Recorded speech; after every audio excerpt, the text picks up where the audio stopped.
so we can call it to order. And as you guys are aware, Cambridge is here to go over the annual report with us. Right.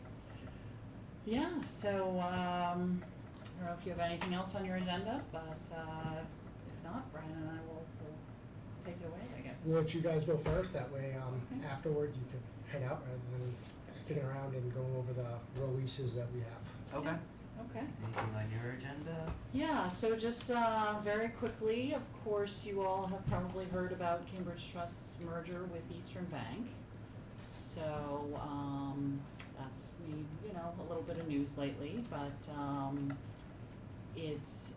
we're calling it a merger. Eastern actually bought Cambridge, but we're calling it a merger because the retail banking side of Eastern sort of took over Cambridge, so any Cambridge Trust branches became Eastern Bank branches. But on the wealth management side, so Brian's and my side. Brandon, what? Brian? This is the second time you call me Brian. We've known each other for like 6 years. I'm a Brian and a Brian. Too close, too close. Too easy. Brandon and I. I expect so much more of you, Lisa. I know, it's terrible. Good old, yeah. Yeah, right, exactly. Good old whatever his name is. Yeah. But anyways, we are on the wealth side. Cambridge Trust is effectively taking over Eastern. So Eastern's wealth management group is merging into Cambridge Trust. So we're going to be keeping the name, our emails, our phone numbers, our team, our systems. Your online access will not change. You'll still be hearing from me on a monthly basis, and Brandon, and I on a, as often as needed and wanted basis. So yeah. So I think that probably Justin, you and Sarah might be getting letters from us in early August. Okay. Just sort of reviewing all that and then also sharing the new Eastern Bank privacy policy. So Perfect. you can look out for that. But Because Londonderry doesn't bank with us, right? No. Okay. yeah. Okay. Yeah, so the impact will be negligible. Really I would minimal. think, Yeah. Really, it Much- should be transparent. Much bigger thing on the banking side, and the merger was formally completed, what was it, last week or 2 weeks ago? Yeah, I think 2 weeks ago. Yeah. So Friday the 12th. Yeah. So, Yep. but yeah. So yeah, but again, it should be absolutely transparent. If you have any questions, concerns, anything, do not hesitate to reach out to either of us. So yeah. But I think, and then of course, annuals. So those are all set. I've forwarded the information to you. Yep. The cemetery reporting this year, hallelujah, is much easier in that we are simply, we used to have to include every single lot record in the actual MS9. Now we're simply attaching the lot record to the top level cemetery fund. So much, much easier, and which is good because Londonderry has a very busy cemetery. So. Can you describe that, just that attachment again? I missed the term. Sure, it's just an Excel spreadsheet that we are now attaching to the top level cemetery lot, cemetery fund record.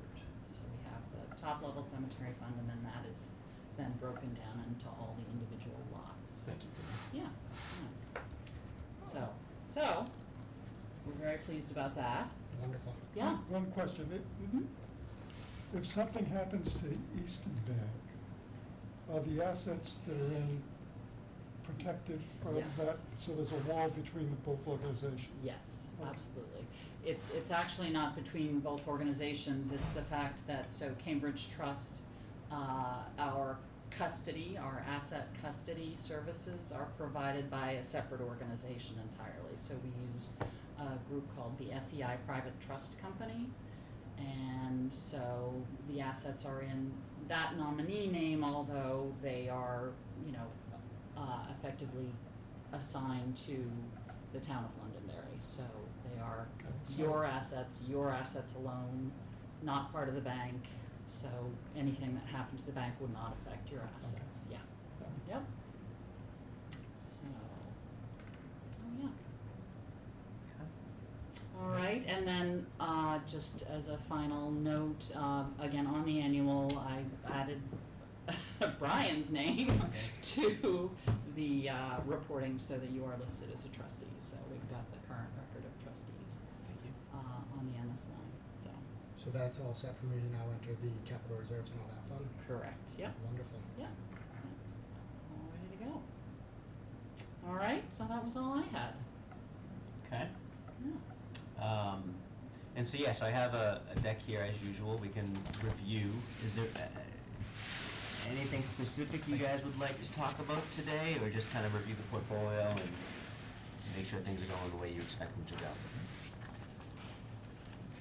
Anything in particular? Just Not for me, I'm not sure about the trustees. okay. I know Brian. It's a you general have- look at the Yeah. portfolio unless, you know, the particular questions as they come up. So, Okay. So yeah, so in this deck, there's a whole lot of slides up at the front, mostly kind of reference slides. It comes up in conversation, but let's, for the time being, skip to page 20. This is where we begin getting into some of the reports about the specific account.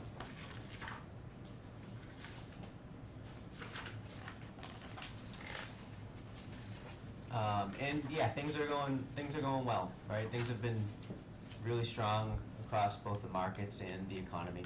You know, the broad U.S. equity market is up something around 15% so far this year, so it's pretty solid, and I think it's pretty unexpected to see that type of strength in the stock market this late in the economic cycle. This portfolio is a roughly balanced portfolio, right? It has both stocks and bonds as well as some cash and alternative assets. So equities have decidedly been strong for several years now, including this year. Bonds have been generally weak over the past several years. You know, interest rates moving up dramatically. That pushes down bond prices. Year to date, bonds are mostly flat. So really, it's the stocks that have been driving the train here. We obviously keep some level of cash, which in the past has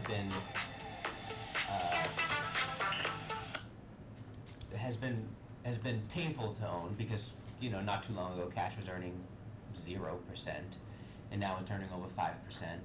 And so, you know, we have an income portfolio here, and maybe you can speak a little bit about the income portfolio and you know, it's not really being drawn from, right? So there's really not a meaningful distributions of any kind coming out of this portfolio since I've been managing it anyway. And so as stocks pay dividends and bonds pay coupon payments, that income goes into a separate sub-portfolio. And that sub-portfolio is intended for distributions. It's not intended to be reinvested, and especially not in risk assets. And so the cash balance in this account has been sort of climbing as income continues to be generated by the portfolio. That gets carved off. And since the money isn't being spent, the cash kind of just builds. Still a relatively small part of the portfolio. It's about 10% of the entire account. And it's actually less than that. It's actually closer to 8% of the entire account. If we carve that off, we're looking at page 20 in the top left, shows the asset allocation. If we carve off the income portfolio, which is included in these figures, and just look at the investable portfolio, let's call it, the one that's intended to grow, the portfolio is mixed just the way it should be. So 60% stocks, about 37% bonds, and then about 3% cash. Portfolio from an asset allocation standpoint looks perfect. Nothing I would or could change there. And you know, in the bottom left here, just a simple line chart shows what the portfolio's done since 2015, which is when we started working with the town of Londonderry. And that blue line is the portfolio value. So it's going upward and to the right, just the way we would hope to see.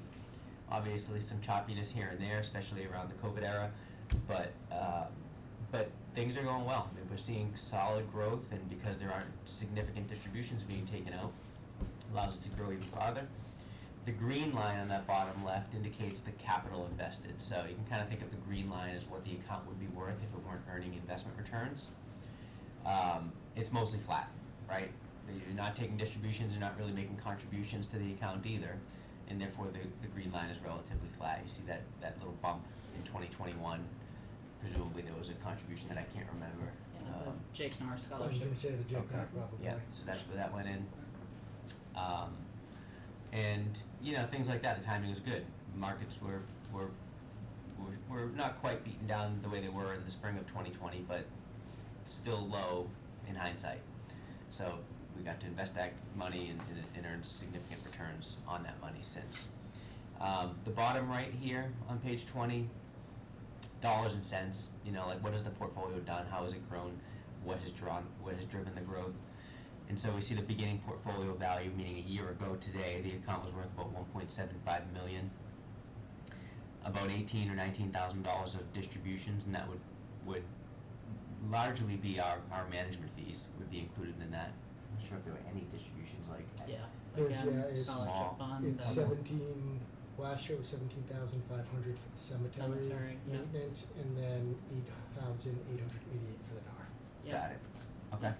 Okay. And then cemetery deposits offset that a Yep. little bit. Yep. So, The income earned, so that, again, that's the coupons and the dividend payments, that $60,000 there flows to a sub-portfolio that's included in this account.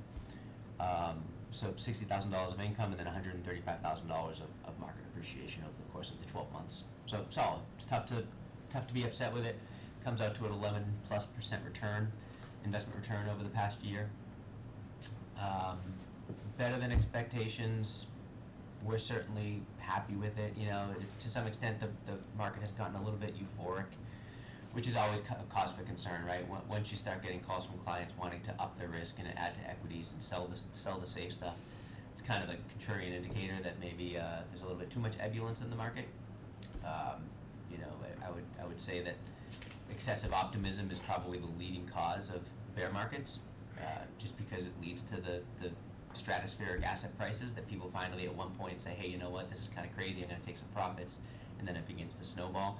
We don't really expect a bear market over the shorter, even intermediate term. Ultimately, markets are up for all the right reasons, or for most of the right reasons, and the biggest reason is just strong corporate earnings growth, right? Corporate America is crushing it right now, making money hand over fist, and that obviously drives valuations higher. That's a good reason for markets to be moving upward. A bad reason is just simple speculative fever. You look at like the 2000, right around 1999, 2000, speculative fever. We all know how that turned out. So we don't really have huge concerns about a bear market. A pullback is certainly expected at some point. We would expect a pullback to be relatively fast and manageable. And it would probably be precipitated by one of two things. Either the economy begins to slow dramatically, which would be indicated by the labor market, or inflation begins to ramp back up, which is still within the realm of possibility. And if inflation begins to ratchet back up, that sort of puts us in a bind, puts the Federal Reserve in a bind.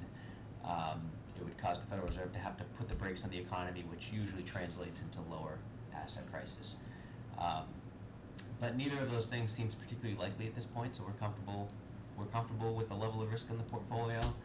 I certainly wouldn't be going overweight risk assets right now, but 60% stocks is the appropriate number here, and that's where we're at.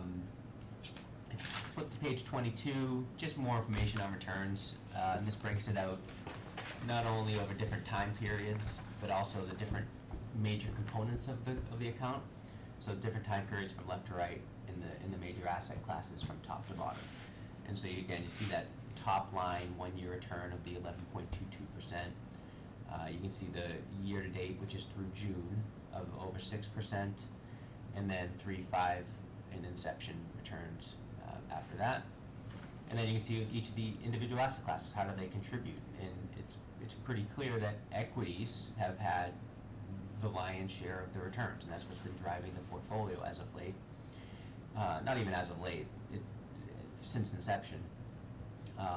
Equities have returned over 13% since inception. They've returned over 17% for the past year. And you compare that to, say, bonds, which are up only 1.5% since inception per year, and up only about, just shy of 4% over the 1 year. So having equity exposure, having the risk in the portfolio, despite it being relatively uncomfortable in certain times, certainly, and it's typically what's driving this portfolio higher.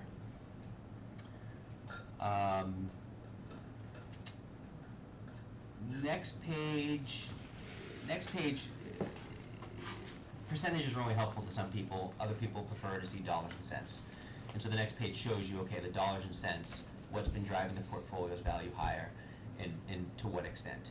And so, if let's take a longer time frame, say 5 years, we can see that the accounts earned over $220,000 just in income alone, over those 5 years. And then market appreciation was another $320,000. So $540,000 or so of investment gains over the past 5 years. It's good, it's tough to complain with that. It's tough to complain. And I will say this is, it's a middle of the road level of risk in this portfolio, but even the equity portion, the stock portion of the portfolio is a lower volatility strategy, so it's not taking nearly as much risk as a lot of equity strategies might be taking. And despite that, returns have been really solid.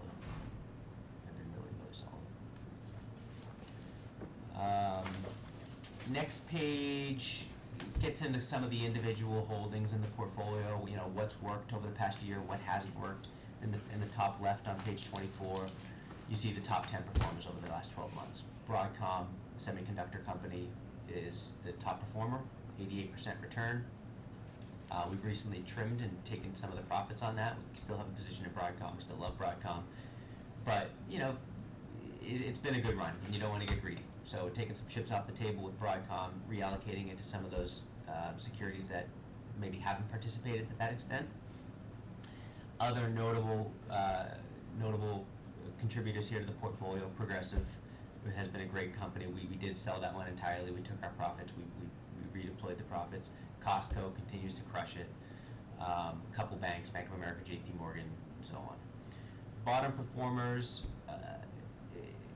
mostly by virtue of the sectors in which they operate as opposed to the company-specific performance. Healthcare hasn't been the best place to be, so Bristol Myers tops the list. Consumer staples, that's a relatively sanguine and safe sector within the economy and within the markets. And so companies like Nestle or Mondelez, they just haven't participated because their sector hasn't participated. And you'd expect that to quickly reverse if the market begins to slide a little bit. A lot of the money that's currently up in companies like Nvidia and big tech, a lot of that money will flow out of those performers, which have been exceptional, into the stuff that's a little bit safer, a little bit more secure, a little bit more stable. All in all, even the bottom performers, the vast majority of them we still own and we still like. Different assets will perform differently in different time frames, and you sort of want things to be lagging while other things are doing well. That's one of the components that leads to a smoothing of the portfolio's return. But yeah, everything we own right now in the portfolio is what we want to own. There's nothing in the portfolio that we don't want to own. It looks great. I'm almost done, so bear with me just one or two more minutes. So page 25. So we've talked about equities now. This now looks at the fixed income, the bonds, the safety of the portfolio, the ballast, and just a couple of years ago, bonds were really tough to buy. It was a tough pill to swallow, and a lot of institutions, whether they're town accounts or endowments or whatever, it's almost always the case where the investment policy statement requires a certain slug of bonds because historically they have been the safety in the ballast. But back in 2020 and even 2021, bond returns were just so low. It was a tough pill to swallow buying them. That has changed dramatically, right? Interest rates have skyrocketed, for lack of a better term, and so the bond portfolio is finally contributing. On a go-forward basis, one can use the yield to maturity as a approximation of what the bonds will return over the next 3 to 5 years, and that yield to maturity is about 5%. So that's meaningful. That's a positive contributor, one that's worth having. So it's not just about, no longer are we just including bonds for the downside protection and the safety, we're also including them because they're contributing actual growth to the portfolio. same can be said for bonds, that I said for equities, like everything we own is what we wanna own, there's nothing in the bond portfolio that we don't wanna own. Everything is investment grade, or virtually everything. We have a small slug of high yield, but it's relatively small. Ultimately, a really high quality portfolio. There's no risk of like defaults in this portfolio. There's no risk whatsoever. And if you look at some of the individual issues, you can see that on page 26 that we own. You know, you see some treasuries. Obviously, what typically are considered riskless assets with the fiscal situation in Washington. It's, I guess, debatable. But the U.S. Treasury is never going to default. They'll inflate their way out of the problem before they ever default. So U.S. Treasuries, we have some of those, and then corporates, investment grade corporates. So Visa, J.P. Morgan, Amazon, Bank of America, you know, high profile, well-known names. Fortress balance sheets, no question whatsoever that they will make good on their obligations. And like I said, there's a couple of other positions in here, generally through mutual funds, where we have exposure to things like high yield. We have a small exposure to emerging market debt. You know, basically that being like when Brazil issues bonds, that would be considered emerging market debt. And the Osterweiss high yield fund, a strategic income fund, is actually really high yield. It's lower quality companies that pay a higher coupon to compensate for the risk. But again, that's the small, sort of on the fringes type of positions relative to the core of the bond portfolio, which is treasuries and investment grade corporates. And on page 27, we show a maturity graph. So like, okay, we have a bunch of bonds, but when are they maturing? And you know, the way bonds work is at a certain maturity period, at a certain maturity date, you are assured to receive your principal back. And so you lend Walt Disney $100,000 at a 5% coupon. That might mature in 2028.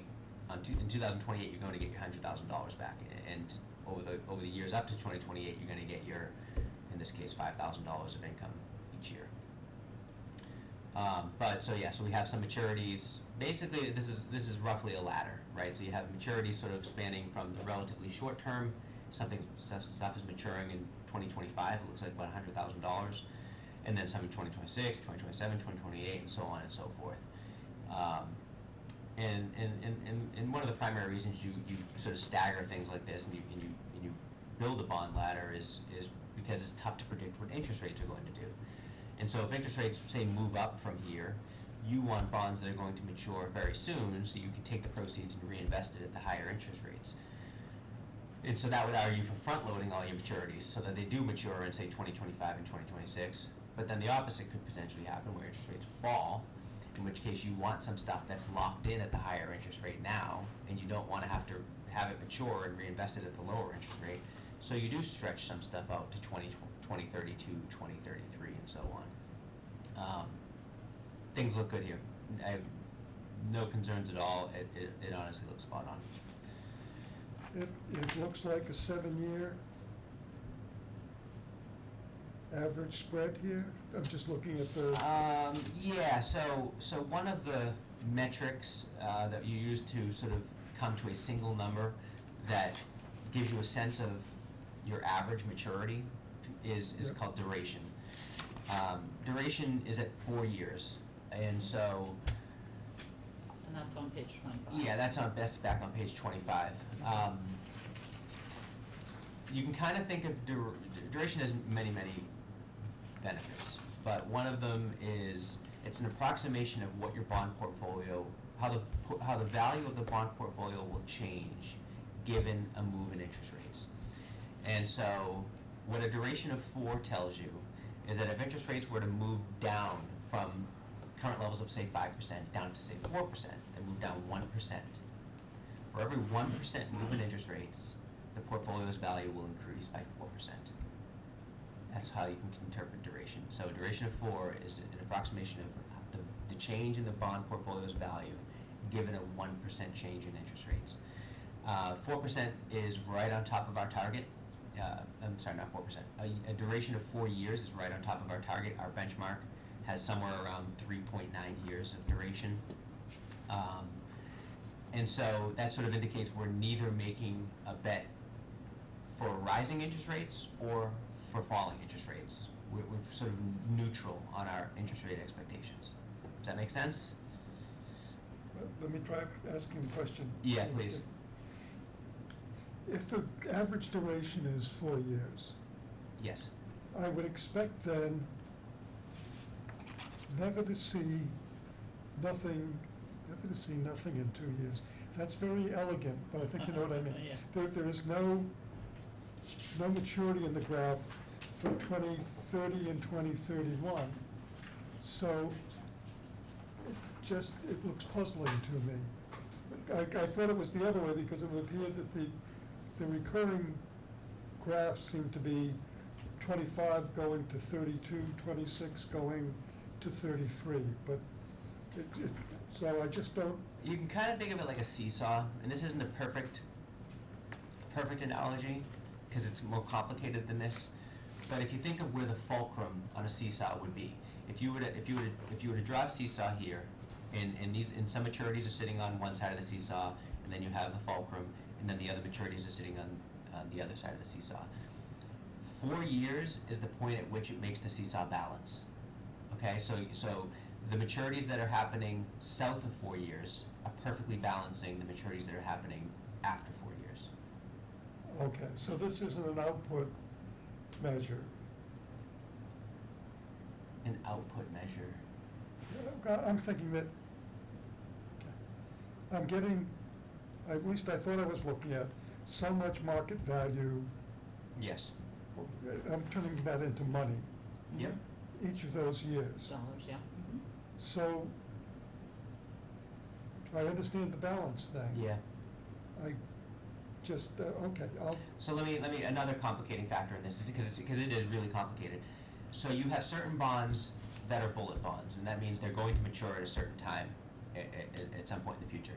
You have other bonds that are callable bonds, which means the issuer, the Walt Disney, can at any point say, hey, you know what, we're going to prepay off our debt. okay, That can shorten the duration without it being indicated here. So this bond out here, say in 2032, might be callable in 2025. okay. That callability can shorten. Let me say, I'm ready to roll on this. If I remember, the size of this in the portfolio was 3 or 4% of bonds. Oh, no. No, it's 30. closer to 30-35%. The cash is what. Yeah. Yeah, the cash is the 3 Oh. or so percent, yeah. Yeah, the bonds are a significant slug in the portfolio, Okay, yeah. all right. Yeah, but I wanna make sure that you're comfortable with what I'm.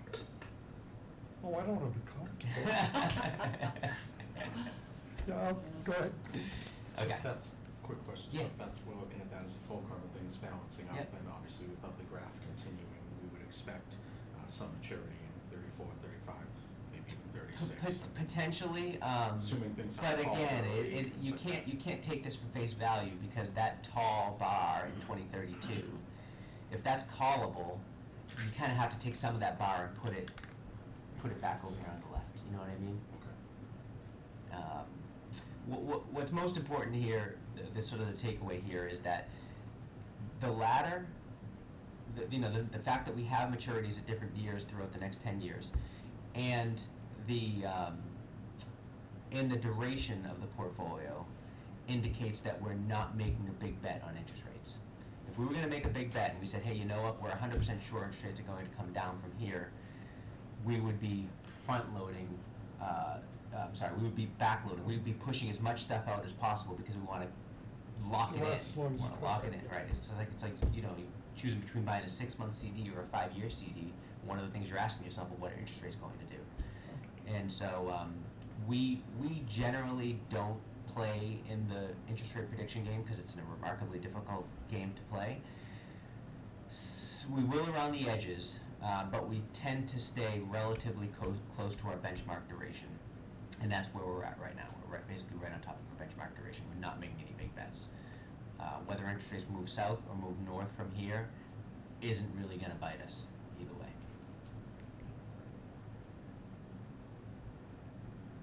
Thank you for the breakout. You bet. Yep. There's nothing really much else in here. There's a bunch of like holdings reports. You can see all the different holdings. There's somewhere in the neighborhood of like 45 stocks being held. There's probably 7 or 8 mutual funds, and then like we saw, the individual bonds. You know, not only is this a matter of diversifying across names, across the Visas and the Disneys and all that, to mitigate some of the company-specific risk, but we are well diversified across economic sectors. That's one of the things that we strive to do, is having a little bit of money in each segment of the pie, because inevitably in every single market there are always going to be winners and there are going to be losers, and there's going to be winning sectors and going to be losing sectors. Right now the winning sectors are technology and communication services. Communication services is basically where Facebook lives and where Google lives. So really it's all technology. Those have been the winning sectors. We've had exposure to those. They've certainly contributed to the portfolio. But there have been some laggard sectors, things like real estate, utilities, consumer staples. Despite the fact that they haven't performed as well, we wouldn't just eschew them and get out of them, because they will also have their day in the sun. And that day would probably come when the economy begins to weaken. Thank you. That's where, so as Brandon said, I'm so sure, we have a number of these charts for reference, and sort of that's where this chart comes in to indicate that, you know, what may be a high flyer in one year, you know, could be a bottom performer in the next, and that's why it's important to stay invested across all those different asset classes. Can you tell me the page Sure. number? Yeah, I can just hold it. Page 19. So this yeah. looks like an eye chart. It looks way more complicated than it is. Really, all this is each color box for a given year, which is a column. Each color box indicates a different sector of the market, different segment of the market. There's a cash box, there's a high yield bond box, there's a large cap stock box, and so on.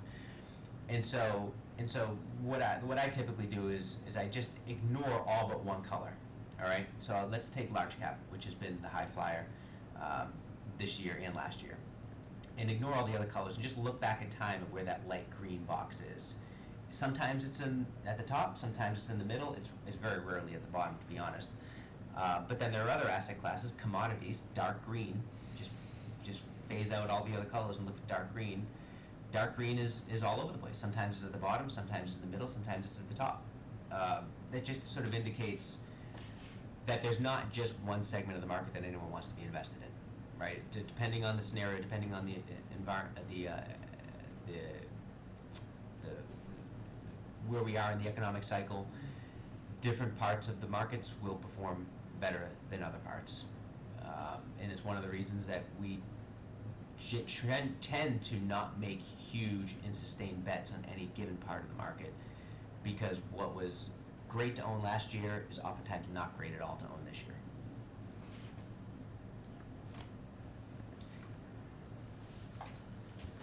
Yeah, and then, as Brandon said, I can talk a little bit about income. So, of course, you do have a fairly large income balance right now that's sitting, it's in money market to be sure, so it's earning 5+%. But the majority of that is made up of the cemetery fund income position.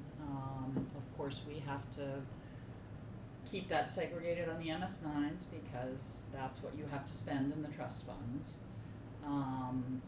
And so, you know, it's effectively, as Brandon said, it's sitting there, it's, you know, kind of overweighting cash at this point. But you do have a couple of options if you want to explore them. As Brandon said, and I've observed, we don't spend a lot of the income. You know, we had that 17.5 distribution from the cemetery fund last year, but it's still got a very large income balance. So what a few of our other towns have done, they've done a couple of things.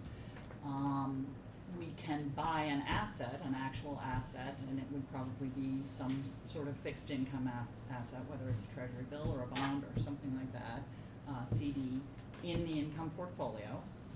And so it would stay in the income portfolio. Some towns, if they don't believe that that income will be used immediately, they might transfer a portion, just a portion, not the whole thing, to the principal portfolio for investing in the general pool of assets. So we would continue to maintain the full income balance on the MS9, but reflect that a portion of that income balance has been transferred to principal for investments. So those are two options. Both have been done and have the blessing of the authorities at the state, at the charitable trust unit. So they're definitely possible if that's something that you want to explore. So I have a question on our end, Justin. Do the trusts specify like what can and cannot be reinvested in the manner that she's talking about for option 2? That's something that, So, this is mainly the cemetery trust. It would be state legislation that would determine it. okay, As you mentioned, it's usually only a small portion that you'd be doing that with. You wouldn't throw the whole thing in there. right, But and again, we're not spending it, right. we're simply investing it. Some trusts are very more Yeah. particular than others, Sure. if I remember correctly. it's, and As far as correct me what- if I'm wrong on this, my understanding is essentially you're not actually spending it, Mhm. but it's acting as such, so if it does, although you have to do it in fixed income safe things, so it's not actually a risk, but it's allowing you to get higher interest yield and higher earnings on it compared to where we're at now. Well, and let me just stop you right there. So Potential. you wouldn't be earning more to invest it in safer securities than you do now, and so I wish this was a little bit cleaner, but this is the yield curve. All right, so this different maturities from left to right, shortest maturity here, and this is stuff that doesn't mature for 30 years. The yield curve is inverted, which means that short-term interest rates are the highest point of all the maturities. That's atypical. Typically, as you would expect, if you're going to lock up your money for longer, you want to be compensated for it. So that you typically have a positive sloping yield curve. That's just not the case right now. And so we are in cash earning this. If we were to choose to invest some of it in safe, usually it's treasury securities, you'd be earning something closer to, here or here or whatever. The only reason you would do that is because you think this is going to come down in a meaningful way, which it will come down in a meaningful way if the Federal Reserve begins cutting interest rates, which there's been so much speculation around. So it's a matter of locking in a yield that you are comfortable with for the longer run, despite the fact that yield is lower than what you are actually currently earning today. What you're Okay. earning today might be significantly lower in 3 months. We just Yeah, nope, it Yeah. makes sense. I was looking at it more right now are the town's general fund, things of that nature. yeah. Because we have everything that goes against it and all the expenses that go against it for the bank, we're earning about 3 to 3.5 in Yeah. that, where the CDs that we put it in, we're getting 5.2. So for 1, 2 month, 3 month, 4 Yep. month, 5 months, Yep. it's better for us to do it in that aspect because we're getting more interest during that time if we know we're not gonna need it. You're I right. was looking at it in that. I Okay, didn't- sure. Yep. If we're getting it now, but as he was saying, that's essentially what he said is a lot better than what I said.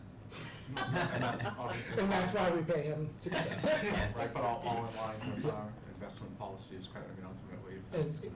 I mean, from what I've heard, and they can correct me if I'm wrong, I think it's up to about a 75% chance the Fed's cut in September. It's closer to 100% now. So doing this may not be a terrible idea. Yep. Because we're getting that now, come September, we don't know where it's gonna be. And you don't know if they're gonna cut, is the next one in November or December? It would be, I think it's December 12th is the next one after that. And there was at one point talk of 2, I don't know if there still is or not. There is still some talk, but I will say that the market has been expecting the Federal Reserve to cut interest rates for the past 18 months. Right. And it just hasn't come to fruition. It's just been one meeting after another where the Federal Reserve keeps saying, nope, now's not the time. Canada finally doing it, I think, though. And a lot of other economies around the world are. It's a balance, right? If you cut interest rates too quickly, you respur inflation, which is always the risk, and that's what's happened historically, is they've cut interest rates too quickly, inflation starts to spike back up again. Jay Powell just wants to ensure that doesn't happen, so he's been really slow to make this transition. To his credit, I think it's been the right decision. And there's nothing to say that if they were to cut interest rates in September or even again in December, if they wouldn't have to quickly reverse course. It's very much in the realm of possibility. I don't know if that answers your question or not. Yes, very much so. Yeah, and so how many dollars and cents are we talking about in the? I think about 200,000. Is it that much? Yeah. Oh, And I pocket mean, check. we'll be, Yeah. Right? we'll be filing a I love request, that pocket. just so Well, it's you're not- aware, it's for compared about, to what we're sitting on. just under Right. 30,000, which isn't much, but I'm sorry, what we're was gonna be it? filing a request, Okay. assuming they approve it, Mm-hmm. for just under 30,000, which Okay. still isn't much, but, Okay. Okay, but but if But you're it's looking at something. 200, it's it's not a too, it's percentage. 150, it's gotta be about 150, because we have 197 in total, that includes the Yeah. stuff that's in the principal portfolio. Okay. Call it around 150, 160 in the income portfolio, taking 30, now it's down to 130. It's not a game-changing decision one way or another, Mm-hmm. it really isn't. What's your rationale? on doing this. No, on the 30 specifically. It's 25 for the annual maintenance for fiscal year 25, and then it's another 1,700 for repairs on Pillsbury Cemetery that we received. Thank you, appreciate it. So 26,700. Yeah. Okay. Thank you, thank you. Great. Yeah, so, we could take 50 or 75 or something like that and put it in some sort of longer term, fixed income security to just, as Brandon was saying, just lock in that rate. So, but again, entirely up to you all, so. And if you wanna think about it and get back to us, that is also completely fine. Absolutely. You guys want to discuss it, and I can email them, or do you want to discuss it now while they're here? It's you guys are the ones that are the decision makers on Do this. we want to, especially if we're saving the second part of the meeting for like administrative business, do we want to just kind of continue it into that? We can make a motion that's appropriate, that can be Yep, and then I can communicated. inform them, Yeah. yep. Any objection to that, or do you want to make No, I a have decision no right now? objection, I just have, if somebody will tell me the wording I should best use to propose the motion, I'd feel a lot better, because, We don't have to propose a motion to do it then, we can just do it at that point. oh, okay, so we just have to agree. Yeah, because they're presenting to us right now and just Okay. giving us the information for what's happened over the year and what they're recommending or what we're capable of doing in the next year. Yeah, it meets our mission, maximum return for minimum risk. Yeah. I mean, if we don't need to go through the process of the motion, I'm in agreement. Well, oh, no, I meant a motion to, I thought he was asking for a motion to postpone it until after they leave. Oh, got it, Okay. understood. Yeah. All right? So we will, we'll discuss it and get back to you. Yeah, on sounds that. good. Yeah, no problem.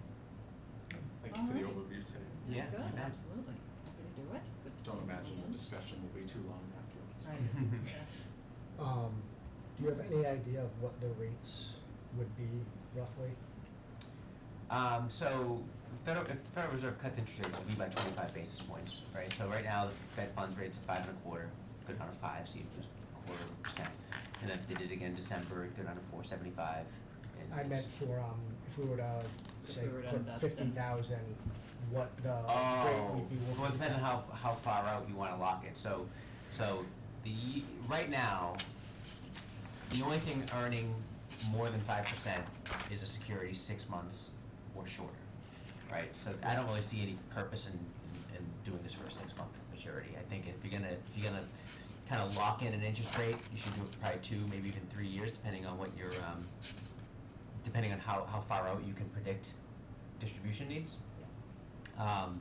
And so at like a 2 or 3 year, you're probably in the neighborhood of like 4.5, 4.6%. Okay. So it's a relatively significant drop off from the current money fund, which is around 5.2%. But you But you're have guaranteed that a exactly. cost. You're locking it in. Yeah. Yeah, exactly. Yeah.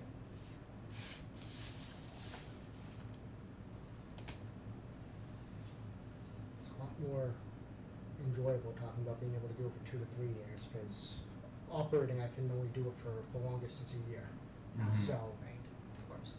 at that point, the Yeah, I for sure. 6 month or shorter is what really If makes we're that talking rise. like, if we're talking you have about 150-ish in income portfolio and you're gonna be taking 30s, now we're down to 120, you'd want a sum of that, maybe half of it, Mhm. still remaining in cash Yeah. for that unexpected distribution that, because you don't wanna have to sell a bond before it matures, because you might be getting less than what you put into it, it's possible. The only way you're guaranteed to get what you put into it is if you wait for maturity. And so really we're talking, you know, maybe putting $50,000, $60,000, $70,000 in a bond and then the rest keeping it in cash. That's why I don't really have a strong feeling one way or another. I wouldn't make a strong argument one way or another. It can't hurt to lock it in if you're comfortable losing a few basis points on the return for that, in exchange for that security. But if you say, hey, you know what, let's just keep things simple and leave it in the money market fund, I don't see interest rates falling, collapsing down to, 1% again anytime soon. Thank you for Yeah. All right. Is there anything else we can do for you Yeah. guys? any other questions? Thank you guys so much for coming in. Yeah, thanks for having us. Absolutely. Nice to Great see seeing you you guys, thank you. Thank you. Appreciate it. Thank you for coming out once again. Yeah, my pleasure. All right. Have fun with the rest of your meeting. Absolutely. And if you have any problems sleeping at night, bring this into bed with you. It'll put you right to sleep. You know, you need some reading in the bathroom. Yeah, That's right, it, yeah. that's the stuff right there. Yeah. All right. All right, thanks for having us, Justin. Absolutely, it's great seeing you again. Great Thank seeing you for again, everything. great meeting you, thank you. Thank you, Good folks. to see you Appreciate again, you. yeah. Good seeing you again, good Yeah. to see you again, Jonathan. So, excuse us. All right, and Brian. So, Nice to meet you. Thank you. Take care. Enjoy the rest of the summer, guys. All right. Thank you, folks. Justin. Good seeing you again. Yeah. You know you're Yeah. looking up. Sounds good. Thank you. All right. Okay, let me get reorganized here. We're gonna start with your fund packet, and I'm gonna give you the same old spiel that I always do. Please be careful, hackers have done a lot more with a lot less information. Thank you. And as always, if you want, I can go ahead and take it and shred it afterwards if you'd like. Can we, the gentleman opposed to, well, it's still fresh up, well, their briefing is Yes, fresh on the absolutely. brain before we get into Yep. the 30-day overview and relative orders from the council. Did we want to discuss in motion on what was just proposed to us regarding securing some of the cash? Anybody have any particular thoughts in that regard? Or if they were just proposing taking, was he suggesting a higher amount than you recommended? To put- He was suggesting no more than half, essentially, is what I got from that. So you had recommended around 27,000, he was suggesting closer to like, no higher than 70 or 75, is that? He was, so right now we have about 150, we're gonna pull, I'm just gonna use 30, so it's an even number, down to 120. So 60 or less. And I mean, from what he's saying, it's right. And obviously he's right. But you're walking in, and that's one of the reasons I wanted to ask about the interest rate, to see what it potentially could be. You're walking in 4.5%, 4.6% over the next 2 or 3 years. We know it is very likely, it's more probable than not, whatever percentage, or, with the little asterisk next to it where it's not 100%, they're likely gonna cut in September, bringing it down. From what I've heard from him and other bankers is December is still up in the air, and it's likely gonna depend on how the economy reacts to the cut in September. So if they do that, let's say they do both, you now are at 4.75 for the Fed rate, which my guess is you're likely to get 4.5 around there, which is roughly what you're getting for 2 to 3 years. Where the benefit potentially comes in of securing it is if something happens where they cut it again in another year. So next September, because now all of a sudden you're now at 4.5, but you're locked in at, the Fed rate is now at 4.5, you're likely gonna get 4.2. but you're locked in at that 4.5 from before. Where it's such a minimal, it's up to you guys whether you want that safety of getting it. Because there's also the other aspect of they cut it September, things act well, election happens, they cut it December, all of a sudden things go crazy and they try to slow inflation and they bring it back up, where now we're locked in at 4.5 and the interest rate is back to 5.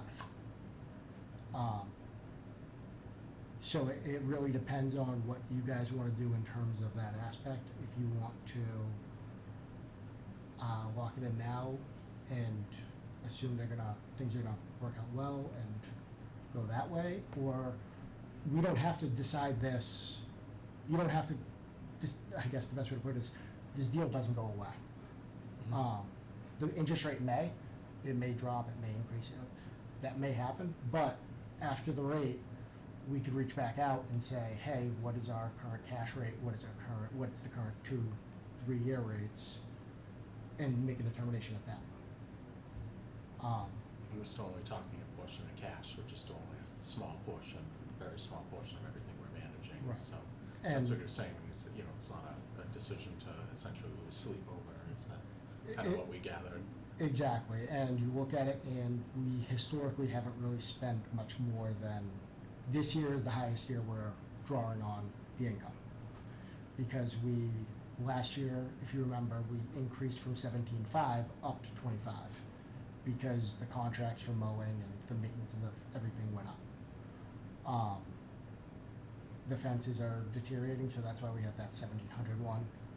We have a much more active cemetery group, so we may be drawing on it more and more. But to say we're gonna draw 120, and that's not including the income that grows on what's currently in there, I would say we're not gonna draw that amount, and I mean, knock on wood and everything else, we're not gonna draw that amount within 2 years. But the amount we'd gain versus the amount we'd lose, I wouldn't lose sleep on it, if that makes sense. Where I'd lose sleep is if it's a significant amount either way, or if all of a sudden something catastrophic happens and we no longer have that money liquid to be able to pull from. In which case we'd then have to break the bond and deal with the penalties and all that. Now, were they mentioning a comparison between the bond and a money market?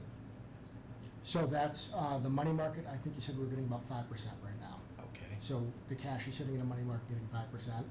A 2 to 3 year bond is between 4.5 and 4.6%. Okay. But that's locked in for the entire lifespan, where COVID happens. That 5% can be 0. Okay. If that makes sense. Yeah. So looking at it, let's pretend this decision happened back in 2020. Right now, it's January 2020, we're getting 5%. Or February 2020, we're getting 5%. We say absolutely not, no point in this, 5%, it's amazing. May happens, that 5% is now 0, where we could have locked in 4.5, 4.6%.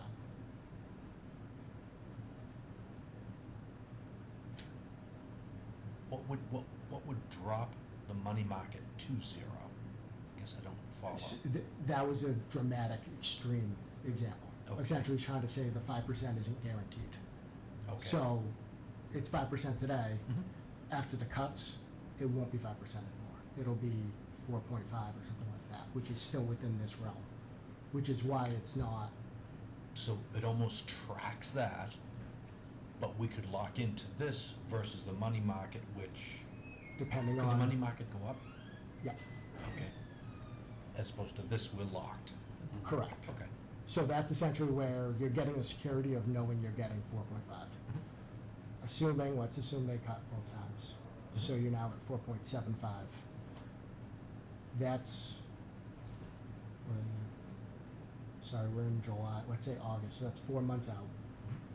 You still have another, if we go 2 years, you still have another year and 8 months of needing interest rates to stay where they are for this to be a wash. Depending on what interest rates do, depends on whether this makes sense or whether this is beneficial. Because we could tie it up and interest rates could go up, and then we have money sitting in a lower interest rate bond than what we would be getting in cash. And I mean that, speaking in terms of the town during the COVID aspect, it made more sense to put money in money markets because the CDs, not directly COVID, but shortly after, because the CDs weren't giving interest rates that were better than what we were getting from high yield savings, money market, all that. Where now, I'm looking at it, and as he mentioned, 6 months and under, you're getting above 5% what we're making in cash. Right now, the town, our policy, you can't do more than a year. So we locked up money for 1 month, 2 months, 3 months, 4 months, and 5 months, depending on the cash flow. Where we have the benefit here is the cash flow is $30,000 this month, and then another 25 in July of next year, pending maintenance and everything else that could go wrong in the cemeteries. Because I mean, from my understanding, and you guys as trustees, you can tell me if I'm wrong, this funding can't be used for growing the cemetery. It has to be used for maintaining the cemetery, if that makes sense. I think that's the discussion and the conclusion we've all come to before. I don't think we made any examination that kind of determined otherwise. So like Pillsbury Cemetery, for example, we're expanding it, we have that capital reserve. This money can't be used for that. But at Pillsbury Cemetery, one of the fences was broken down, and we're requesting the money to fix that fence. Now, once that work is completed, this can be drawn upon for the upkeep and maintenance for the expanded portion. Correct. Very good, very good. It's, So you can't ultimately, it will benefit the expanded portion. It just can't be used for. to expand it. Got it. And again, that's my understanding. I very well could be off on that, and if I am, by all means, let me know. So when we paid for our plot, Yes, does that money go into the trust fund? it does. And the income that is earned on that is what we're discussing now. So your payment for the plot doesn't get touched. That stays there, and that will stay there in perpetuity. No, I think I was feeding off John's comment. If it expands, maybe I didn't understand, but it sounded, well, I guess we had the potential that we were using the same money that we've had for, say, X number of plots was now covering X plus 25 plots. But the money for the plots themselves would go into the trust fund to help maintain those. So I when believe- I'm buying a plot, I'm not just buying land, I'm buying future maintenance on that. I think, yeah, Is that- that's I a think good that's- pick out, yeah. Okay. Yep. I think you stated it better than I did, perhaps, but yeah, I think we're. Well, we just invested in a second property in Londonderry. Was one of those. Got a little extra land grab. Well, we have a investment policy that says we're supposed to attempt to reasonably grow what we have, which we seem to be doing across different areas. It also allows for us to be conservative in protecting the assets of the town that we're investing. It seems like we'd balance out both of those approaches if we took some of this cash and kind of tied it up as they had recommended. Yep. Does anyone feel otherwise? What are your thoughts? Yeah, What do we- it sounds like not a risky bet. Okay. Yep. Do we? I mean, this is where you don't have to do 60. You can do 10, you can do 20. It doesn't have to be the full half. You can, whatever you guys decide, if that makes sense. Do you want to go with Justin's recommendation of 30K Yeah. as a round number? So a that, motion to that effect to, before you vote on that, just so we're all on the same page. So if you go to this page, it's in here. I think it's, I don't know what page number I have in there. Oh, This one. okay. Okay. Where was it? It's, Second. this guy right there. Oh, sorry about that. No worries. So flip to the second page on that, and you'll see there is a cemetery line. Oh, okay. And I mean, here's the other thing to keep in mind too, looking at where we're at now, the cemetery's investments this year earned 45,000, almost 46. If you look at the total income for end of the year, you're at, that's where the 150 number's coming. So using round numbers, we're gonna be taking 30 out for, it's less than 30, but let's call it 30 so we can have the round numbers, if you guys are okay with that. That knocks us down to 120. If we take out another 30, that'll knock the income earning cash down to 90. Just so we're all on the same page and I mean, the 30, like I said, it doesn't have to be, so that before, after the 30, we're gonna be withdrawing for expenses, you're at 120. He recommended not doing more than half, I emphasize that as well. So 60 would be the max that I would recommend. I personally am not sure I would do 60. 30 is kind of a nice balance, because it leaves 90 in there, and assuming that we have similar returns, let's say the interest rates drop a little bit, actually this isn't based on interest rates, this is based on the earnings from the principal, which is invested in all the stocks that we went over. So let's say that stays around the same, even drops a little bit, you now have earned 40,000 next year, which covers the 25 in annual maintenance fees, and leaves some in there to grow. Now, if we did something to the effect of 50K that was invested, that would leave about 100 in there as cash earning in the money market, is that 70, because we're gonna be taking out the 30. indeed? What would be, that's what I'm saying, what would be the effect if we shifted the 30 to 50? Is that too high in your opinion? I know you said 60 is kind of on the cap end. Is 50 still too higher than comfort in your financial opinion? So where we've just been curious. drawing, Like, that sounds like round numbers to me, but I'm not trying. nope, it's just curious. 150. Sorry, I just wanna make sure I'm doing this out in my head. I'm gonna write it down if you don't mind.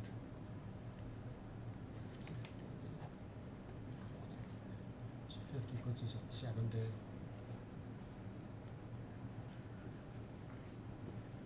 So next year you're gonna minus 25, be at 45. Assume that you earn 40, you'll be at 85. 50 wouldn't be a terrible. It's where it comes in is, because it's a 2-year, and I guess the best way to look at it is, let's say we earn nothing. For whatever reason, the stocks stay flat. You lock it up for 2 years. If we do 50K, you'll have 70K income earned on cash. Next year, there'll be another 25 request. That's covered with the 70. You then have the second year, 25, you'll have 20 remaining. And then if we do a 2-year, that lapses in, you get that 50 back. So if the next 2 years, it earns nothing, you're still able to cover the annual maintenance that we do. That's That's- not counting anything catastrophic happening at one of the cemeteries. Correct. It sounds like that may be a little high for comfort and leaving us cash in case something. And I mean, that's catastrophic worst case, happens. I wanna be clear that my mind always goes, worst case, Sure. things get 0. I'd be willing, there is limited to no way that you're gonna earn 0 over the next 2 years with your $1.1 million balance. But that's kind of where my mind goes with this is, if worst case does happen, where do we stand? Would 30 leave us more of a cushion for? 30, if nothing were to happen? Yep. If nothing were to be earned, that 45 would jump up to 65. Okay. And again, you have the worst case, or the absolute worst case in that situation, you break the bond, take a little bit of a loss to get that money back liquid. If that makes sense. Again, that was your original recommendation, was the 30? My original is less than 60. Less than The 60. 30, I think we're getting confused with the 30 we're taking out for the expenses. But it's a nice round number, and it works in terms of, you look at it and we're at 120, it works in terms of, I don't know, for some reason, those are some of the numbers that click for me is 30, 60, similar to 25, 50.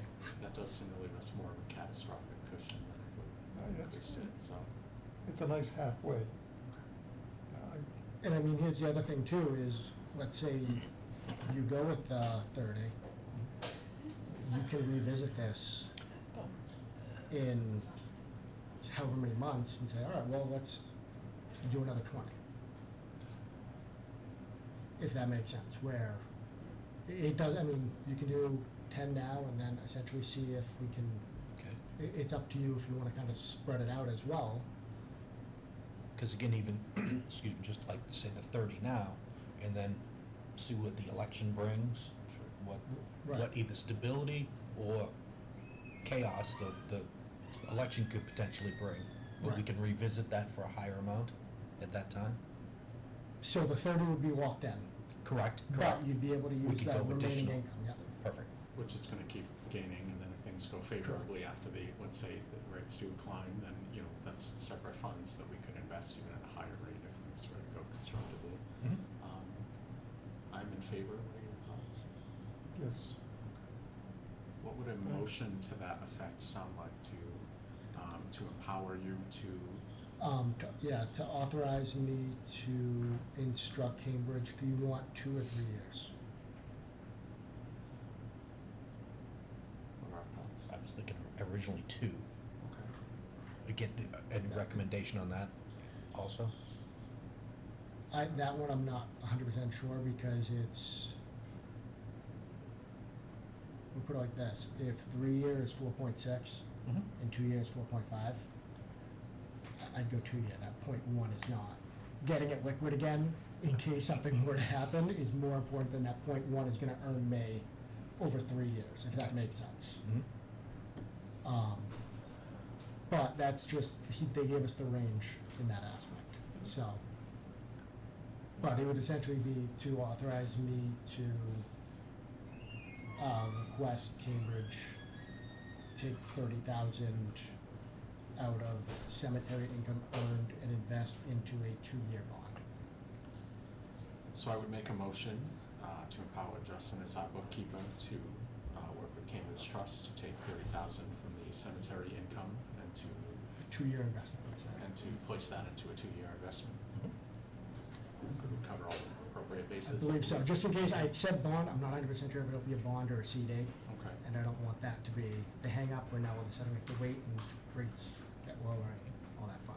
Sure, so Yeah. the motion is to empower Justin as the bookkeeper to work with Cambridge Trust to take 30,000 of the cemetery income and to place it into some 2-year investment. Second that? Okay, we are all in favor? Aye. Aye. All right, very good. Perfect.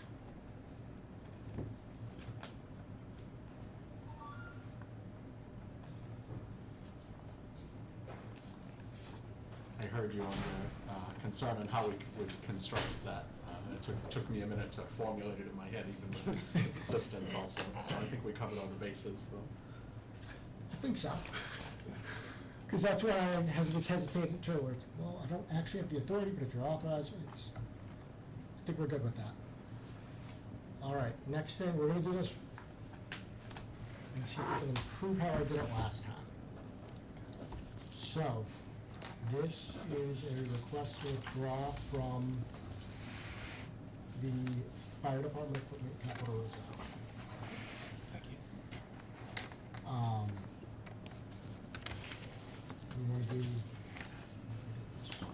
these are all separate requests. Oh, So we want to do one at a time? yeah, I feel better doing them Yeah, okay. one at a time, good with you? I'm agreeable.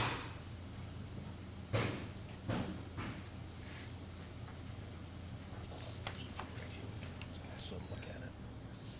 So, This is a council order that, we previously did back in 2302. We spent,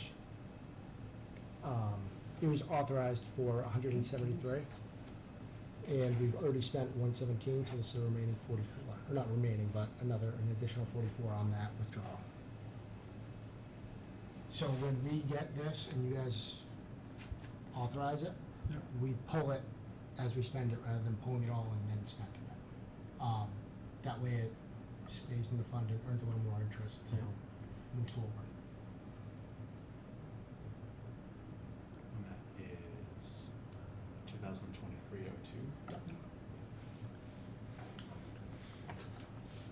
Any discussion, any questions? No, I think. Yep, no, that sounds, It's the account that's coded. This, so what we've done is, we've spent this money. We've already paid the vendor because we Yeah. received it. We charge it to this account, so we track it. yep, And then once you guys authorize the release, we will transfer this to the expense and reimburse the general fund for. This allows us essentially an easier way to track it. Sure. I motion we approve that. The transfer, sorry. I motion that we approve the withdrawal of the 44,791 for the purposes of this invoice. I'll second that. Great. Good? All in favor? And then if you guys want me to just sign that one? Okay. And we sign these now, John? Yep. 25th? Yep. And this is again just a way for us to, we created the cover sheet just as an easier way for us to track it in finance.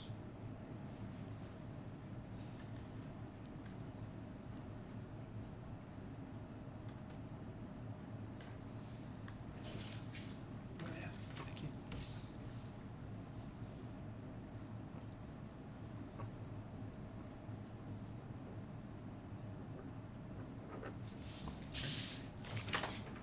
The next one, so, Indicate at the bottom. oh, yeah. Okay. Do you guys feel it meets the intent of the fund? It's fire department which, by the way, hold on. In your packet, you should have, I'm gonna try my best if I forget one meeting, please. The relevant article. Yep, the relevant article establishing it. So it's gonna be this one, the one without the big black mark. Was it Article 6? Yes. Okay. Oh, there it is.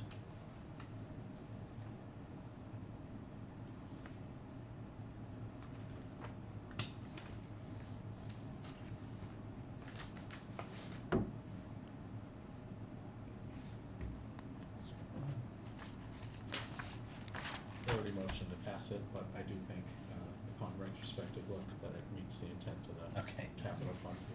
I apologize for that, Not at all. as I've mentioned, by the time this gets to you, in this case, the fire chief has reviewed it, my controller has reviewed it, I've reviewed it, town manager, the town council, so, I'm usually a pretty big stickler on, no, this doesn't work, or I tell them they need to come and defend why it does. All right, so the next one is again, all of these, with the exception of 3, are gonna be the fire department equipment capital reserve. So this is from Council Order 2311. Patience.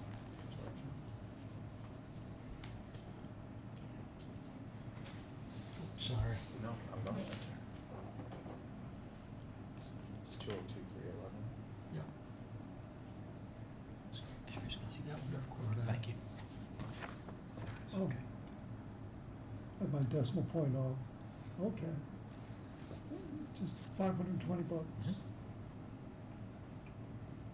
for, And this is a guarded hood, which my understanding is, so these 4 new firefighters, this is protective gear for them. Right. So, no, this is not protective gear for them, but it is protective gear for firefighters. The 4 is just a coincidence number. and that's out of the same Same fund. fund as before, so that.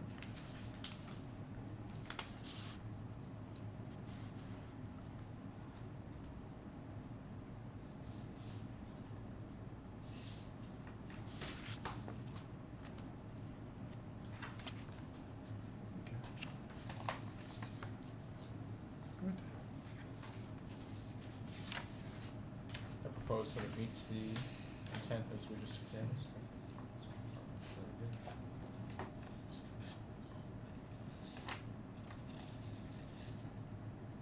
I want to do a motion to approve 2023-11 for the fire department equipment capitalization. Second, yeah. Okay, and everyone's fair? Very good.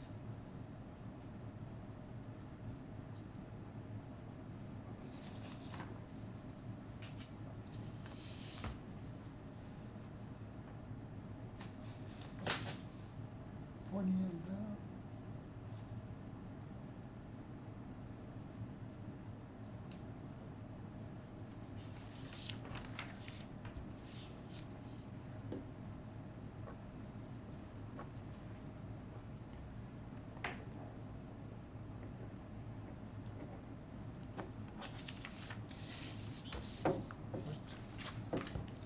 The next one is, again, fire department equipment reserve. This is for a global jacket, pants.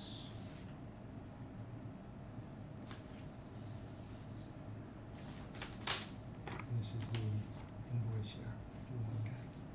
What council order number is that? This is 2023-16. The total amount was for 136 and change. We've already spent about a little over 110. Did you get a chance to? Yeah, I'll Yeah. just take a look real quick. Thank you.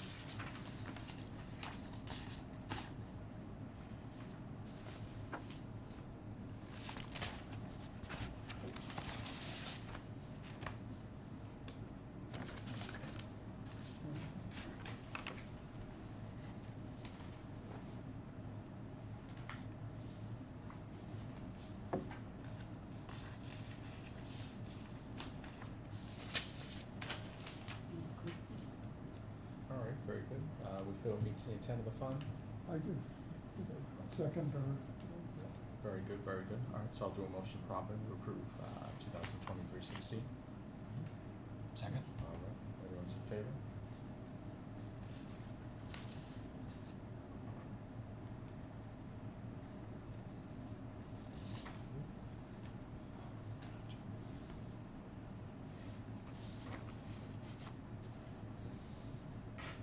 Sorry.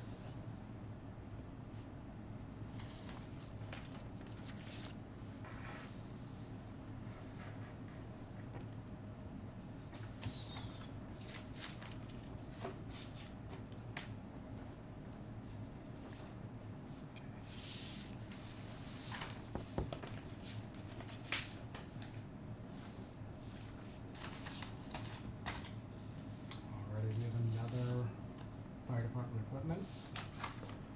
This one is Town Council Order 2024-06. It's for a variety of Okay. fire items. I'm not gonna pretend like I know what they are, but it's an infusion pump, wireless battery, that's just the additional, and software license for Spectrum, which likely is, not likely, it's a Spectrum IQ infusion pump, so the license, So everyone's equipment. yeah, the license to use that. I don't know a lot about firefighting, but I know infusion pumps. Yep. Since starting here, I've learned a lot more.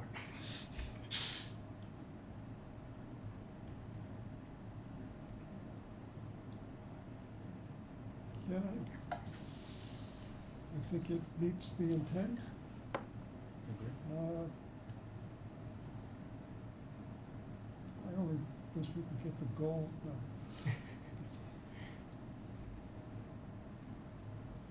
Very good, very good. Yeah. You want me to make a motion again? You want to?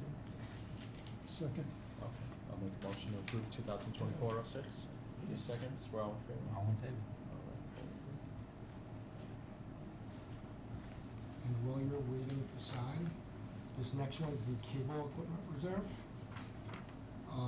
It's the one if you want the establishing of it, it's the one with the black mark on it.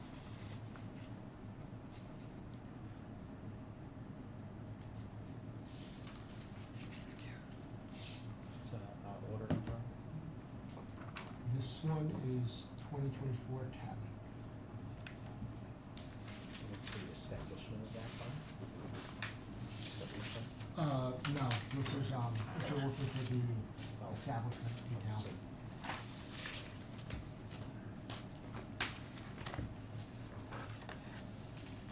And this is actually the town and school have an agreement that this is, if you guys will remember the warrant article, I don't remember the number off the top of my head, but it's the one for 32,500 to put money into the cable capital reserve that comes from Comcast as part of the Comcast agreement.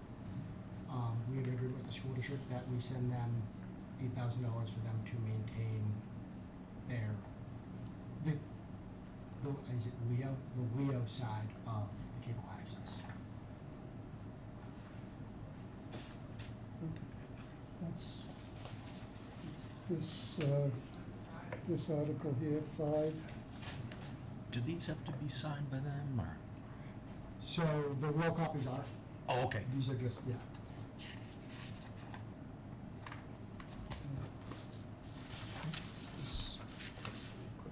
This article here. Okay, good. Yeah. Okay. Say it meets the intent of the article.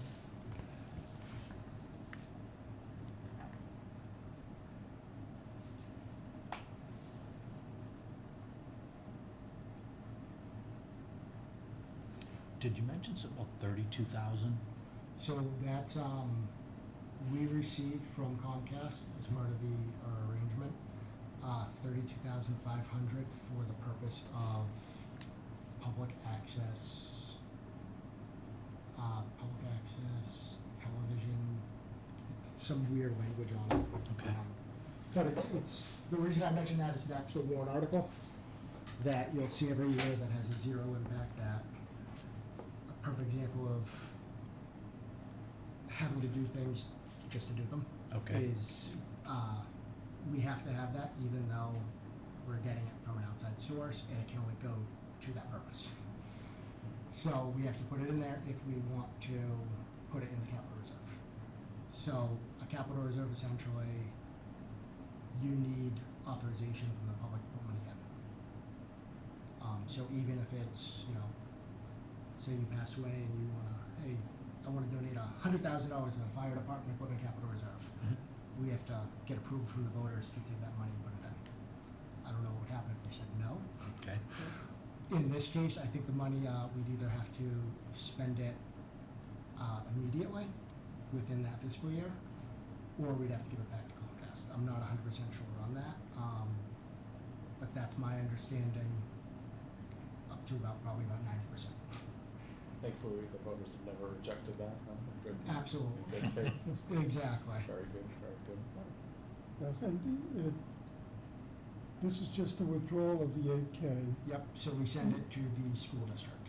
Okay, even though the total expenses is 100 more, that will come out of the regular That will come out of their cable, cable. not ours, theirs.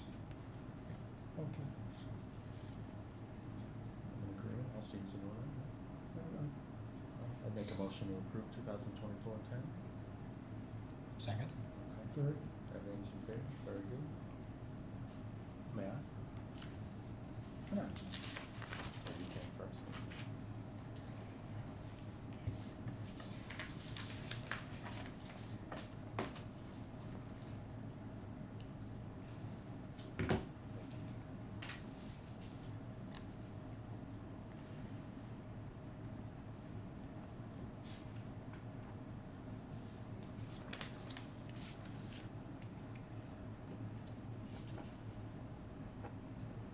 next one is, the annual contribution from the cemetery trust fund to the town to assist with the cost of maintaining the cemeteries. With this, Give me that It breakdown again, I'm looks- sorry. what? Give me that breakdown again, I'm sorry. I So- know it's relatively simple, Nope, it's you're just. good. This is the annual contribution from the cemetery maintenance trust fund, the income, to reimburse the town for a portion of maintaining the cemeteries. That way it doesn't fall entirely on the taxpayers, but rather the fund that is intended to maintain it. Sort of council order. This is not. So this is the one last year, if you remember. This one, I believe, it's either in your guys' authority or the cemetery trustees' authority. So I get approval from both of you. That way Yes. everyone's aware, and there's no surprise that, hey, the cemetery trustees spent X amount, what happened? Or you guys spent Y, and the cemetery trustees think that they have the full balance and they don't. We One of still those. never delineated who's actually responsible, so we still just capture both approvals to be on the safe side. Well, it's one, I could look into it, but I'd rather wait until there's an issue where one of you disagrees. I'd rather have everyone aware and be on board with it, and once someone disagrees, then I'll take a look into it. But where people being aware, and I think of it as a net, if that makes sense, where getting them approval and your approval, it doesn't, I don't think it hurts. Just my thought on it, so that's why I do it. If you look, I actually have their approval back from their last meeting. So I had them fill this out as well. This is a lot of essentially the same exact invoice, or not the same, but similar of maintaining for the past year. If you add these up, it adds up above 25,000. So you are more than welcome to go through and look. But essentially that's what it is. It's invoices from, I'll take the first 50.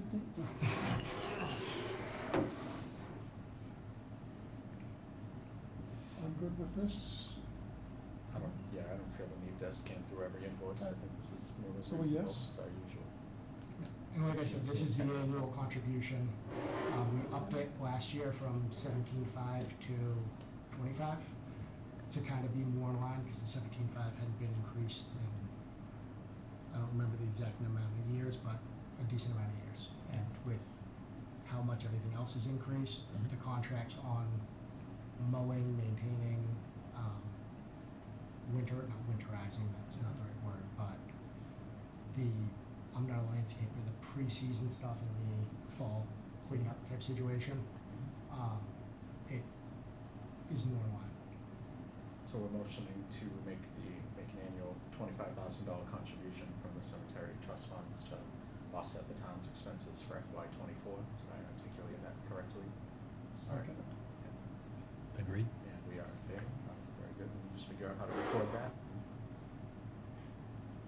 Capturing minutes by hand today. And the cost of the plot is going up. I suppose Yes. I'll- We got the last $600 one.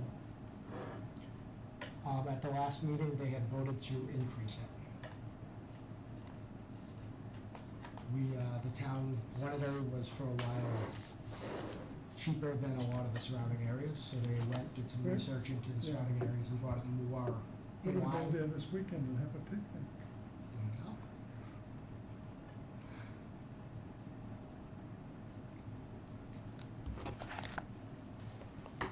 Thank you. This last one is a withdrawal again from the same fund, the income from the cemetery trust. The Finnegan Fence Company was able to donate the actual fence to repair at Pillsbury. The one thing that they were looking for was the labor and the cement that it cost to put it in, but the fence itself they donated. The cemetery trustees authorized up to $2,000 for the expense, and it came in at 17. Did they get, say, some recognition for the donation, or? again, let's not, I don't know if we have yet, okay, but they should. perfect. They should, because the fence is this is the cheap part. Not trying to downplay it, but the fence is much more expensive. Yeah, Them being able to donate that was very valuable to saving money for the town. okay. Um, Just curious, It's a local business, which is great for that as well. yeah, I'm just curious if they might say something like at one of the next meetings with the councilors there. I think we may be waiting for this aspect, so that way we can say Oh. where the additional money came from. Perfect. Should that question be asked, that way it's not a we're pending type situation. Gotcha. And then, it's this guy, sorry. Alright. I'm in agreement with the cemetery trustees, I think everything's in order. Yes. This is the, The request for that fence let's see. payment, that meets the intent of the fund, the fence repair. Very good. Yep. So motion to approve the withdrawal of 1,700 to concur with cemetery trustees and offset the expense of the Pillsbury fence repair. Second. Everyone's in favor?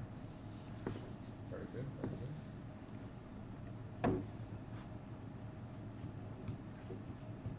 So in terms of the who has delegation authority, if you guys want me to, I have no problem reaching out, figuring out the actual details. I just personally, I thought of it as a nice idea to have both of you, that way everyone stays aware, if that makes sense. And then hopefully there won't ever be disagreements, but if there are, we can address it at that point of who has actual supreme authority. It's one of those that I plan on looking into, but in terms of More information priority is better. list, it drops because the worst case scenario right now, more people are aware. Right, due diligence, far and beyond due diligence, covering all bases, that's. Right. And it's one that both should be aware of money coming in and out, because both are impacted by it. All right, so the next thing is capital reserves. As you guys are aware, we established the new one. If you look, I was actually able to print this out. And I apologize, I forgot about the June bank statement, for TDEC. For TD is the capital, where the capital reserves are held, but this is as of today at 10/38, the balance in Okay. those accounts. Are you saying without producing the actual statement, this is the account snapshot that you grabbed earlier? Yep, I logged in and I found out that I could print this, which I thought was really neat and useful, I'll be honest, because it gives it to you as of that point. We have made the transfers based on the election results. And that's this fund binder here that we have, as well as some of the previous expenses. Just so you guys are aware, we received a payment from the school. This is last year's, if you have any questions regarding that. Yep, so this is last fiscal year's. So if you want to see June's or, sorry, maybe.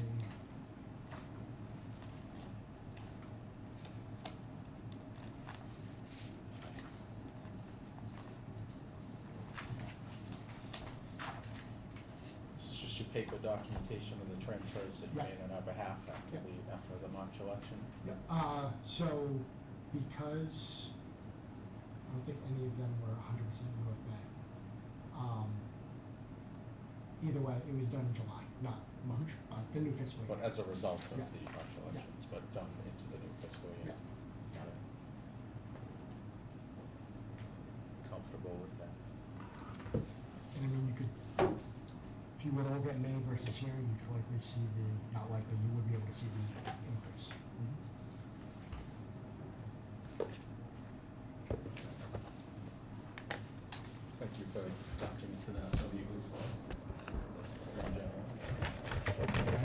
out it to my controller on that one. She's very good at that.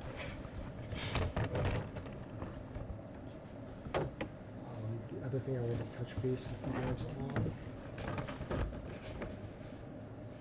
regarding these is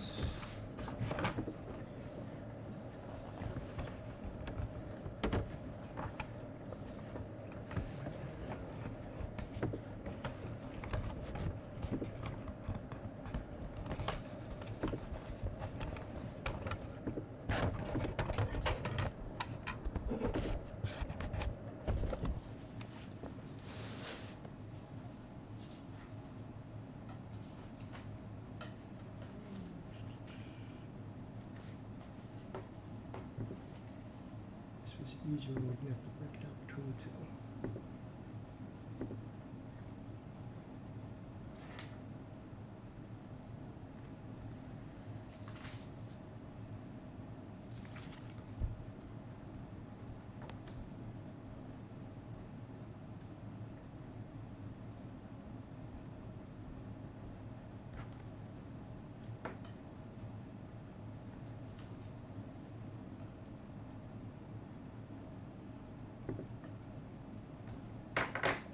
Sorry, give me 1 second.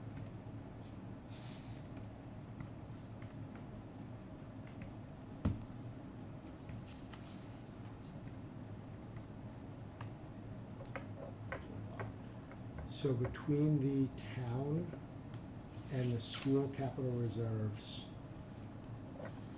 last fiscal year, they earned approximately 46,000-ish, 47,000-ish in interest, with a significant majority of that coming from December forward when you guys authorized us to move banks to the better interest rate at T-Day. As I think I laid out back when we switched over, the first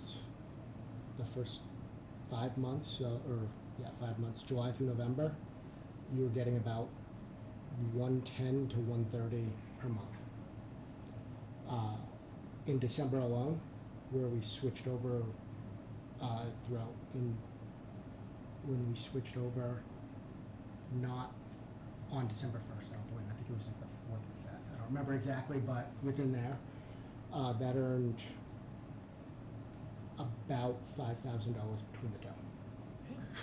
So, in comparison to the first 5 months, it's significant, and hopefully it'll keep growing and growing. So I just wanted to touch base with you guys on that and give you an update for that. The last item that I believe I have is the acceptance of last meeting's minutes.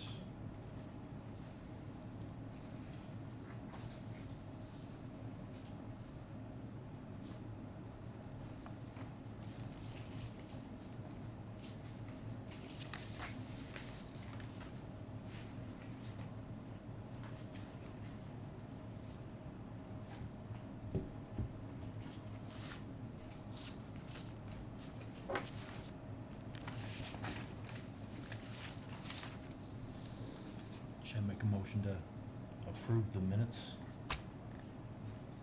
Ken, what's the suggestions? Second. Okay, everyone in favor? All right, Aye. motion to approve the May minutes. Perfect.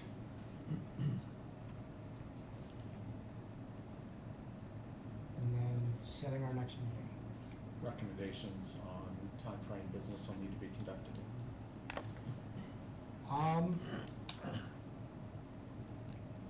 We discussed, it looks like from the minutes that we just approved, we discussed potentially meeting in August, but I don't know if that was in preparation for this meeting. If there was any other business that you need us to conduct. The only other item that I'll need is your guys' approval to submit the MS 9 and 10, which I think last year we did it via email where I sent it to you all to review, and then you said, yep, go ahead and submit it. So it's up to you guys if you want to do that in person, or if you are okay proceeding in that manner. When is that due by? I believe that one is September 1st. Okay. But I don't think there's anything that prevents us from making a motion on that now, as opposed to waiting for a July or an August meeting. So I would make a motion to empower Justin to submit our MS9, MS10, and MS10 forms by the state's deadline. Second that. All right, Great. everybody's in favor? Yep. All right, we'll Now- just record that motion today. And do you send us something we would sign, return to you, or just So- email confirmation okay? I'll email confirmation, okay. Oh, perfect. So what I'll do is, even though you guys authorized me, what I'll do is I'm still gonna send it to you in case you guys have anything where it's like, wait a minute, I thought it was supposed to be this number and Okay. all that. And then once I get 2 of the 3 saying good to go, I'll hit submit. Excellent. Yeah. Okay. Yes. Motion to double the trustee's salary for next year? Absolutely. 2 times 0 is. So what are we, you're gonna send that out via email just in case there's any Yep. questions or whatnot. I don't anticipate any second looks or questions. When would be helpful to plan to meet again? Um, Does the school board have requests that come on after the start of the year, or are we anticipating particular council orders at any time?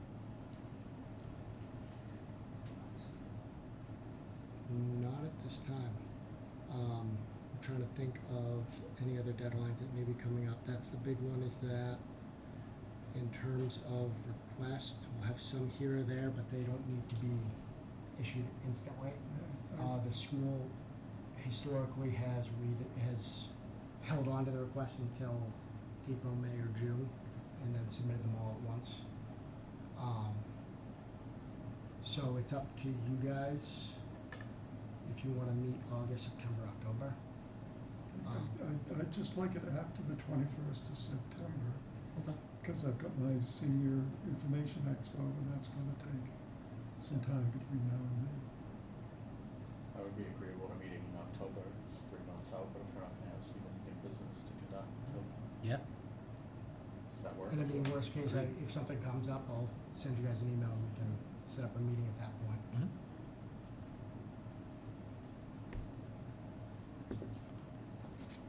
So we looked roughly 3 months out. It's Thursday, October 24th.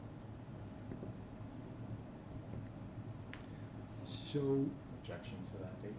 Your availability? my request would be earlier, just because November 2nd is when we present next year's fiscal year budget. So, straight out. You'll be in budget season, so you'd like us to do it a little sooner, back that up a week or two? If you're able to do it, the week before that week, so the week of the 13th or before, that would be ideal. We said the 10th instead, Thursday, October 10th. Any objections on our end? Gives them more standoff from budget season? Yes.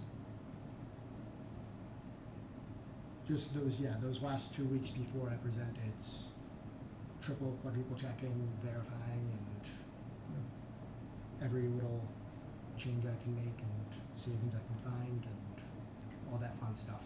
So, The 10th and 11th. whatever works 10th for you and guys. 11th. Everybody, that work for everybody? 10, 10, yep. 10, 10, and 11 should be too easy to remember then. Rin Tin Tin.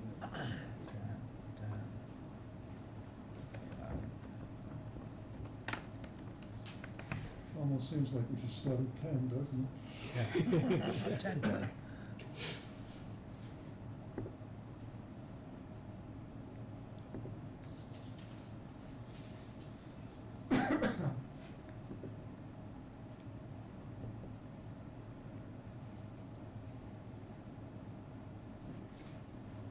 Are you guys all receiving your Town of Wonder emails? I got locked out again. I have to get mine fixed again. If I send you a copy of the minutes of disbursement, actually, can you confirm what the new email is? My new email? Yes. It's the same, just .gov. So it's jcampo@onedarynh.gov. And I believe the .orgs are still being sent to us. Very good. I'll make sure it's sent to you. Confirm. Absolutely. Do you have any other business? second. All right, Agreed. you're in Yep. favor, we adjourn to 12:47. Wonderful. As For all the always. time, as always. Didn't Absolutely. mean to speak over you. No, you're good. I was just about to get my, as always, if you guys have any questions, you know how to get a hold of me. Very good, we'll look forward to circling up again in October unless you, email us with something crucial between now and then. Wonderful. Excellent, thank you. Absolutely.